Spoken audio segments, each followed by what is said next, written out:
the next phase. Yeah, please. Yes. So a lot of people say, I can't wear a stocking because I wasn't able to put, two things. One, no, I don't wear stockings because I have an ulcer. How can I put a stocking on the ulcer? This is a variation. No. I stopped wearing stockings when the leg get ulcerated. And the second thing is, if you have a dressing and you put a stocking very unprofessionally, you can have this rolling of the wrap of the dressing. And this is why it is important to use donning devices. And now we will show you, I will put a dressing on the leg, and we will show you how with a donning device you can put a regular stocking on the leg. This is, we change to the other image, and I didn't forget to stop this. So again, now we put it resting, the first thing, this isolate dressings. That's a terminal. I don't know if anyone will be excusing me for this kind of leg ulceration. We need this kind of dressing, but I thought it is blue and white, and you will see it perfectly. Of course, you use it with gloves and so on and so on. So this is the dressing applied to the leg. And now, do you see this? Do you see this part here? No. Yes, you see. Perfect. This is like that. So this is the Duff and Donner device. There are lots of speculations what it can be used for, but it is a real wonderful idea.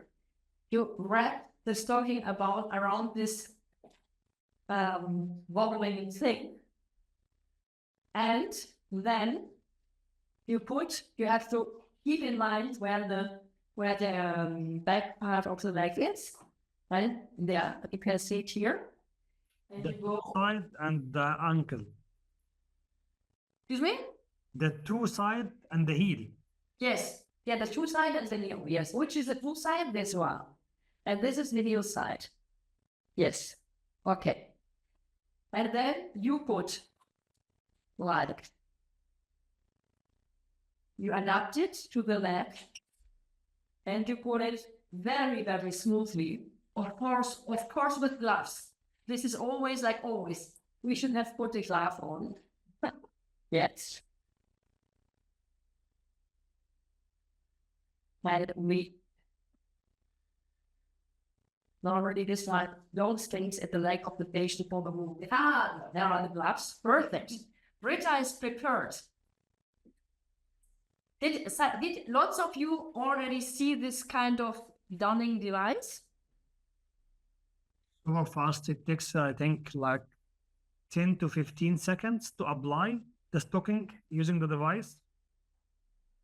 The wonderful thing, I didn't get the question, I'm sorry, I come back to that. The wonderful thing is that also elderly people can put, when they are wrapped here, they put it on the floor and they go in like this on a carpet floor and can put the stocking on their legs. It was really a great idea. So we put the stocking, and of course didn't use the bandage, the dressing, because we had a very smooth going. So now you make sure to take the stocking off, which is also a little bit complicated. Sometimes, in this case not, but sometimes it is complicated to check this. You just wrap it back. And if it wasn't necessary to wash them, you could just leave it like that for the next day. But normally you should wash it, so you go back to your device and you have one rid of the stocking. This one is a real fantastic idea. But normally patients with ulcerations can use so-called ulcer systems, where you would have a very soft and easy to don first system on the leg, and then you put your compression stocking over it. And often people use, I'm begging to say it, I have to go here it on the camera.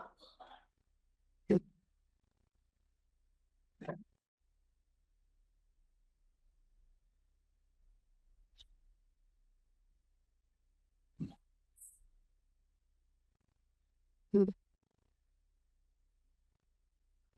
are getting so many comments, Dr. Erica, about your brilliant human inspiration. If you can hear me, can you hear me? Yes. And people are really impressed how you did it. You did it really, really quick and easy. You make things looks really, really easy to them. But they are. Yeah. So often wounds are like the dressing is put and then you put something like this to cover it. Just to avoid when you put the stocking to avoid any movement. And now I will show you another possibility not to use this because it can't, as you put it on here, this sometimes it makes like furrows like this. So it is better not to have to fix the wound dressings with nothing, but directly go with sorry, take back one.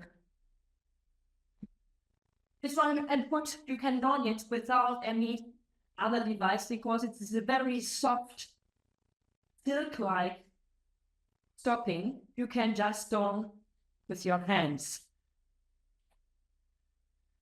And wait a second.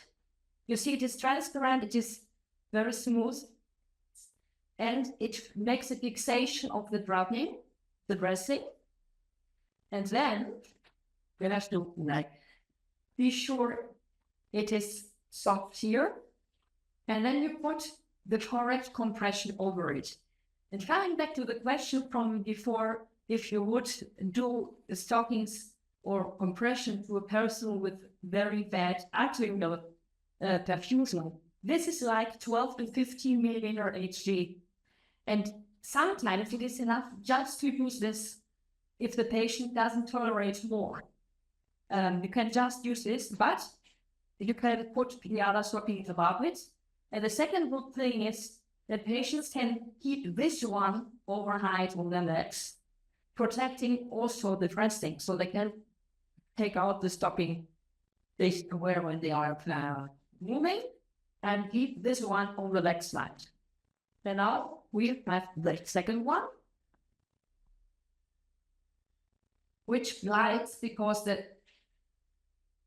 the first one is very, very smooth, and the second one slides over it and can be donned without the donning device.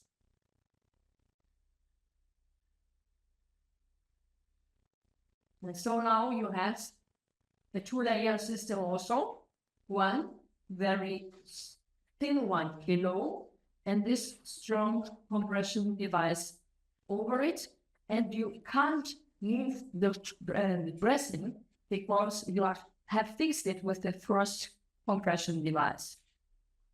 So, thank you. Coming back to here, these are the ulcer kits or ulcer stockings, which I think are a very good idea. I don't know, are they available all around the world? In Egypt, you can buy the material, but not widely used, and we don't have in Egypt the bandage where you have the rectangle, and with enough compression becomes a square. Yes. This one is found all over Europe, but not in Egypt. But I got a lot of very nice comment about your technique, how simple it is, how good it is, how easy. Which one of the both systems that you showed us do you prefer, or when do you use each technique? I use it one after another. If the patient comes and has an edema, I first take the bandaging. Okay. And on the next day, if the edema is gone, I take this one. I go to the stocking as soon as possible, because with the stocking, you fit in your shoes, you can move, you can walk, you can do everything. But if you provide the patient with this kind of stocking and the leg is, let us say, 26 centimeters at the ankle, yes, and the next 2 days that it will reduce to 23 centimeters, you need another size.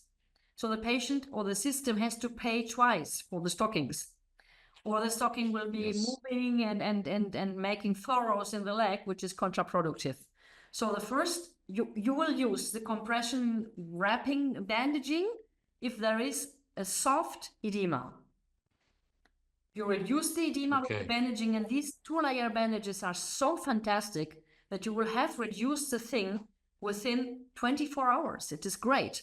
And the problem only is if they have a severe cardiac insufficiency or a renal insufficiency, you have to perhaps take so-called light systems or only bandage one leg, not to overload the system, or you add a diuretic medication to allow the liquid you have moved out the leg to go through the kidneys. This is important. And you have always to tell the patient, independently on which compression you use, that they have to take them off if they have any pain, if they can't lie down. Because if you have a right heart insufficiency, for example, you will not be able to lay down horizontally because you will be short of breath. And so you have to tell them, if this happens, you have to take them off, or you stay like with the thorax elevated a little bit, because it is a very quick thing. After 1 or 2 days, the problem will be solved. Yes. Yeah. I got another question from Dr. Edwin Stefan. Again, he said, as always, Dr. Erica, excellent presentation and excellent demo as always. But his question comes here. Your comment on ankle movement, because we know that cuff pump mechanism depend on ankle flexion and extension in ulcer healing. What is the role of, he said, physiotherapist in this case? Yes, you can. There are two moments in the ulcer healing. If you start putting bandages like Elena showed and you put punch graftings, you don't want the tissue movement. And if you start applying dressings that should be on some like this hydro-absorbing liquids and so on, you don't want them to be displaced. And you don't want skin maceration to occur. In these first moments, then you have to avoid a big movement of the ankle. And again, when is a wound giving a lot of liquid? When the leg is thick. If you don't have a lymphedema, you stop, the wound is dry. Yes.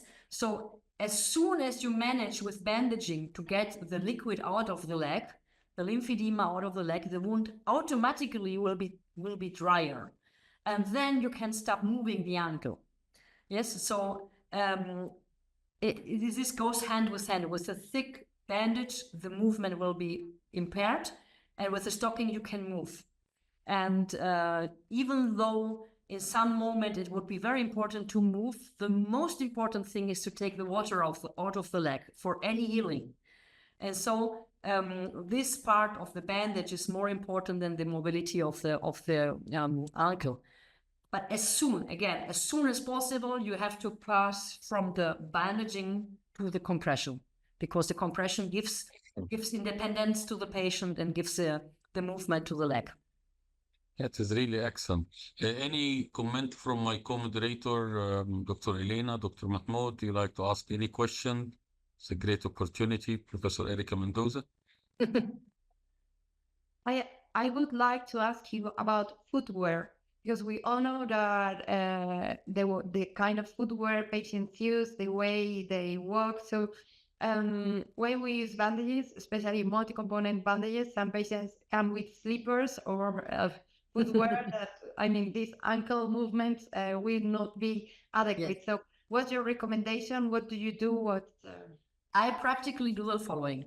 If a patient comes and is alone and has a slipper, I can't put the bandage. Then I say, okay, we make a new appointment, and either you bring, if it's a woman, the shoe of a husband, or you buy a cheap, very big shoe, or you bring somebody with you who will carry you home. And I give them these things you can give for the surgical theater, this like plastic bags. Yes, I tell them, okay, we take a day where you have no appointment. You will leave my office with a plastic bag on your foot, go into the car, go home, and don't leave the home until next day, where you come back with your plastic bag on your leg. And tomorrow you will be able to go back to your shoes. So you have to be a little bit creative. Yes.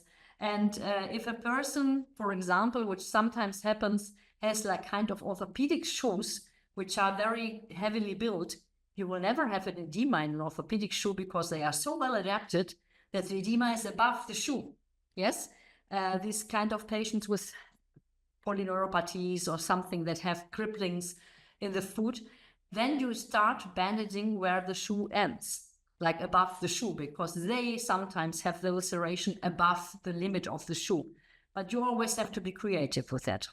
And you shouldn't be shy. You just start. Normally you don't harm the patient with bandagings. This is a very big important thing. Yeah, really. Okay. Excellent.